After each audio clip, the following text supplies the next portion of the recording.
Building a computer is tons of fun, and it also comes with many benefits. So to get you started, here are the components of a computer.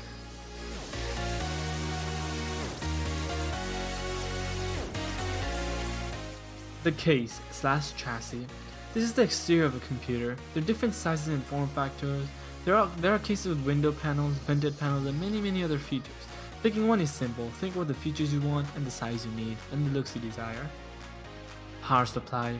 This is the thing that provides power to all other components. There are modular power supplies, which means the cable can be detached. While picking a power supply, think about how much power you will need. This is measured in watts, and the more power hungry your components are, the more power you'll need. Motherboard. This is the component that ties everything together. When picking a motherboard, the main thing to look for is the socket compatibility. The socket is where your CPU goes, and choosing a CPU will help you choose your motherboard.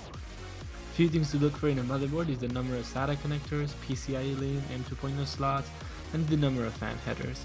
Also look into the build quality. If it's a known brand and has high build quality, you should get that one.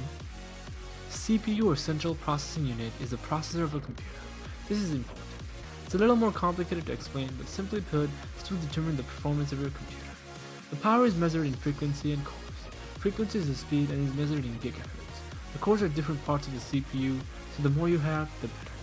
For gaming, quad core is generally okay, but the sheer number don't mean better performance. For example, this 8-core 3.3 GHz FX8320E Vistra may seem better than this i7 5820K, which has 2 less cores and the same frequency, but in sheer performance and benchmark, the i7 performs better. This is because of architecture and many other things which takes an entire video to explain. It's practically magic the way it works, but when picking one, go for the newest one. For AMD, go with Ryzen, and for Intel, go with Skylake or Kaby Lake or even Haswell. RAM or Random Access Memory. This is the thing that's responsible for your computer's short-term storage. RAMs are measured in gigabytes, and typically 8 gigs is plenty for daily use and even for gaming.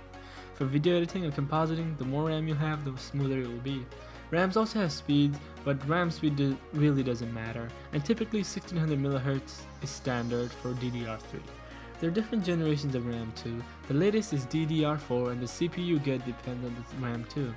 New CPUs like Ryzen use DDR4, and old CPUs like FX series use DDR3 RAM. Storage devices. There are many kinds of storage devices. For this video's purpose, know the three: hard drives, solid state drives, and M2.0 drives. Hard drives are slow and mechanical, but cheap and cost a lot less for more storage. SSDs on the other hand are blazing fast and reliable, but cost a lot more than hard drives.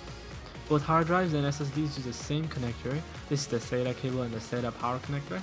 M2.0 drives on the other hand go in a special slot, the M2.0 slots. M2.0 drives are faster than most SSDs, but also cost a lot more. Graphics card. Depending on what purpose your computer will serve, having a graphics card is a good idea. For gaming of course, and for video editing. Another reason to get a graphics card would be a requirement, as some high-end CPUs require discrete GPUs. Graphics cards are like CPUs. They have core, frequency, and different architectures. GPUs have VRAM in them. GDDR5 is the latest one on the AMD side, and GDDR5X is the latest one on the NVIDIA side. Typically 4 gigs and above is good for gaming. Also you need to look out for different specs like stream processor, the core clock, and the CUDA cores. But specs don't properly translate sometimes, so it's a good thing to look at benchmarks for all your components. Some great websites are passmark.com, user benchmark, and many forums and videos you should look at.